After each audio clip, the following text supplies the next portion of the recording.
Vamos lá, pessoal, vamos tratar desse assunto tão importante em relação ao parcelamento de solo rural, regras, possibilidades, riscos, e eu quero trazer para você muitas informações importantes, tá? Vamos lá. O que eu quero falar para você? Existem algumas particularidades desse tipo de imóvel, né, que é o imóvel, o parcelamento de solo rural, o imóvel rural. Então, existem particularidades, sim, que nós precisamos discutir aqui. As regras para o parcelamento do solo rural são bem diferentes das aplicadas ao solo urbano. Então é muito importante falar sobre isso, né? Esse tema ele tem sido cada vez mais discutido no ramo do direito imobiliário e no que, né, nos últimos anos, percebemos um aumento de interesse da população que se concentra majoritariamente nos centros urbanos em ter também um imóvel rural, ou seja, um refúgio, uma casa de veraneio, uma casa de passeio. Então esse tema ele é muito importante e esse interesse também, eu tenho certeza que surgiu, gente, foi intensificado após o início da pandemia da Covid-19, que trouxe a necessidade de isolamento social e como consequência confinamento de família entre seus apartamentos, casas. Então todo mundo quer um cantinho para fugir, para descansar com a família. Então vamos lá. Eu trago para você que diante dessa nova demanda, empresários do ramo imobiliário têm buscado sim entender cada vez mais a possibilidade de empreender na zona rural, destinando especialmente ao descanso e lazer. Famílias e grupos de amigos também estão interessando, de fato se interessando cada vez mais em adquirir em conjunto imóveis rurais com essa finalidade, dividi-los, né, em pequenas glebas para cada integrante do núcleo ou usar coletivamente a área. Então tem isso, né? E tem a possibilidade de fazer isso para venda, né? Para venda. Então vamos falar sobre isso, muito importante a gente tratar diversas questões. O parcelamento do solo rural, diferente do parcelamento do solo urbano, é objeto de uma lei dedicada de forma específica, determinada, especializada, que é a Lei 6766, guarde isso, 6766 de 79. Então, é uma lei de 79. Essa lei, a 6766 de 79, se aplica apenas às áreas urbanas porque a consequência da realização de loteamentos e desmembramentos, espécies de parcelamento urbano, é a criação de núcleos de pessoas, formando verdadeiros bairros, né? E com isso, para atender ao fluxo de pessoas, né, gerado, é necessário ter uma infraestrutura mínima, que seria rede de água, esgoto, energia elétrica, segurança, transporte público, entre eles transporte público escolar, hospitais, etc. Então, em geral, é muito diferente das zonas, né, rurais e das zonas urbanas. Nós temos uma grande diferença. Normas sobre o parcelamento de solo rural, tá? Nós temos o Estatuto da Terra. Então, o Estatuto da Terra vai tratar do parcelamento rural. Lei 4.504. Então, olha a diferença aí, hein? Nós temos a Lei 6766 de 79, 6766 de 79, que vai tratar do parcelamento do solo rural. Rural não, urbano. Então, a Lei 6766 vai tratar de parcelamento de imóvel urbano, ok? Urbano. Lei 6766 de 79. Já do parcelamento do imóvel rural, é a Lei 450464, tá? Estatuto da Terra. Então, parcelamento de imóvel rural é Lei 4504, ou seja, 4.504 de 64, uma lei antiga, é a lei que vai tratar do parcelamento rural. Essa é a norma mais importante para o direito agrário, que foi a primeira lei a limitar o parcelamento do solo rural, ao prever lá no artigo 65 que o imóvel rural não é divisível em áreas de dimensão inferior à constituição do módulo de propriedade rural. Então é uma das leis mais conhecidas no direito imobiliário, o Estatuto da Terra, chamado Estatuto da Terra. Alguns anos depois nós tivemos uma lei nova, que é a Lei 5.868 de 72, que criou o Sistema Nacional de Cadastro Rural, regulamentou a chamada fração mínima de parcelamento, reforçando lá no seu artigo 8 que nenhum imóvel rural poderá ser desmembrado ou dividido em área de tamanho inferior ao do módulo rural calculado para o imóvel fração mínima do parcelamento. Eu já falei sobre esse tema, que é possível fazer uso capião, mesmo que o imóvel seja superior ou inferior, tá? O uso capião é uma forma originária, diferente, outra regra. É importante falar sobre isso. Além disso, o parágrafo 3º do mesmo artigo, o artigo 8, prevê que a nulidade dos atos praticados em deconformidade com a regra vedando sim o registro de tais atos sob pena de responsabilidade administrativa, civil, criminal e dos seus titulares prepostos também.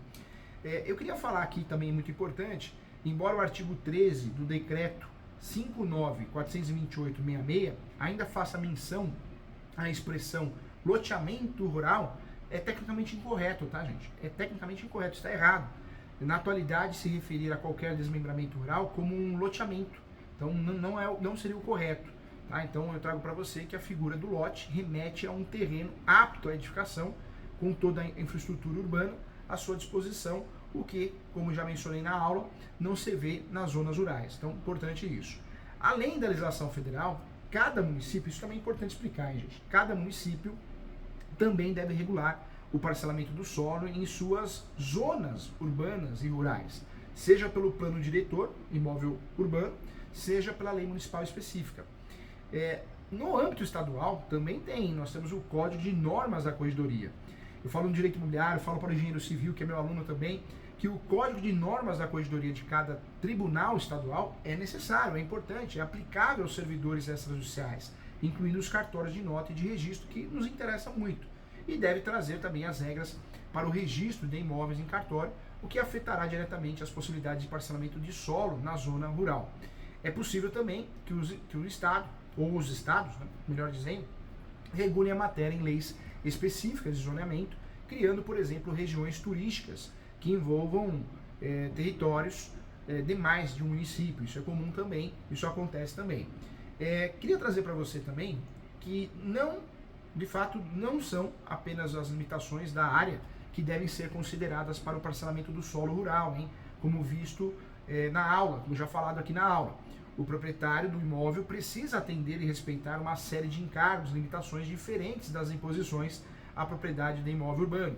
E de fato, gente, além da diferença em relação ao imposto devido, o IPTU para imóveis urbanos e ITR para imóveis rurais, existe a obrigação de emissão e pagamento anual do certificado de cadastro de imóvel rural, CECIR, que comprova que o imóvel rural está cadastrado no INCRA. Então, importante também. Também é necessário cumprir obrigações da seara do direito ambiental, como realizar o cadastro rural, que é o CAR, CECIR, o cadastro no INCRA, CAR, cadastro ambiental. Respeitar as regras de preservação permanente, área de APP, também é necessário, as áreas de uso restrito, as áreas consolidadas e as localizadas em área de reserva legal, também tem que respeitar. Isso é importante. Portanto, para que você domine o assunto, você precisa saber disso, é o básico. O parcelamento do solo rural, para ser efetuado com a transferência, exige conhecimento aprofundado da complexa legislação vigente, que é toda essa que eu te falei. Então, acorda aí e presta atenção na aula aqui. Vamos lá. A fração mínima de parcelamento, conhecida como FMP, é o conceito mais importante para o parcelamento do imóvel rural e é definido pelo INCRA. Então, nós temos a importante definição. A área chamada área de fração mínima de parcelamento, ela varia de cidade para cidade, oscilando entre 2 a 5 hectares. 2 a 5 hectares normalmente, conforme a vocação de uso de determinada região, sempre com a finalidade de garantir que as novas glebas tenham tamanho suficiente para o pleno exercício de uma atividade rural, no caso a exploração de fato é para isso, né? O conceito também foi trazido pelo artigo 8 da lei também 5.868 de 72, tá? Então é importante isso também. A ideia da fração mínima da propriedade rural é, portanto, garantir que o imóvel rural continue servindo a sua função agrária. Então, evitar que grandes fazendas, né? Evitar aquele monopólio. Então, a ideia é essa, desmembrar ou dividir. Isso poderá ter impacto, né, na interpretação de situações de fato, claro, as quais imputadas eventuais transições da lei. Isso é comum. Existem exceções também. A legislação estabeleceu algumas situações em caráter de exceção em que não se exige observância ao parcelamento mínimo de solo. E o decreto 662, anote aí, 62.504/68, determina que os desmembramentos do imóvel rural que visem constituir unidades com a distinção diversa da exploração da terra não estarão sujeitos à vedação do artigo 65 do Estatuto da Terra, tá? Então isso também é importante para a gente dominar. E aí a pergunta que não quer calar, professor Júlio, como fazer o parcelamento do solo em zona rural? Com base na legislação atual, identifica-se algumas possibilidades para o parcelamento do imóvel rural, que serão, né, de fato, explicadas também nessa aula aqui. Eu quero trazer para você que a transformação de área de interesse em área urbana também é um tema importante dentro do nosso contexto da nossa aula aqui. É uma primeira possibilidade, de fato, é a alteração do zoneamento da área onde o imóvel se encontra saindo da zona rural, né, da área rural, para a urbana. Isso acontece muito, a expansão urbana ou de expansão específica. E para isso é necessário um prévio estudo de viabilidade promovido pelo município ou municipalidade, que deve seguir os trâmites exigidos no Estatuto da Cidade, tá? Inclusive no artigo 42B é o artigo que trata desse assunto. Então, embora isso seja bastante comum, principalmente nas cidades do interior, com pouca estrutura administrativa, não basta que o município edite uma lei simples prevendo, né, sem maiores justificativas, a alteração de seu perímetro urbano, que nada mais é que a transformação de zonas então rurais para zonas urbanas. E é preciso que se faça previamente tem que fazer abrangente, né, e multidisciplinar estudo, chamado estudo urbanístico, para fundamentar, né, fundamentar o crescimento da cidade para aquela região e também os parâmetros da regra para isso, tá? Isso também é necessário e eficaz. Então, nós temos aí sim vários estudos importantes para poder atuar nessa área com qualidade. Então, muita atenção em relação a isso, por isso eu falo que tem que especializar. Quem faz tudo acaba não fazendo nada, então tem que especializar. Direito imobiliário é muito amplo. Um abraço e até a próxima.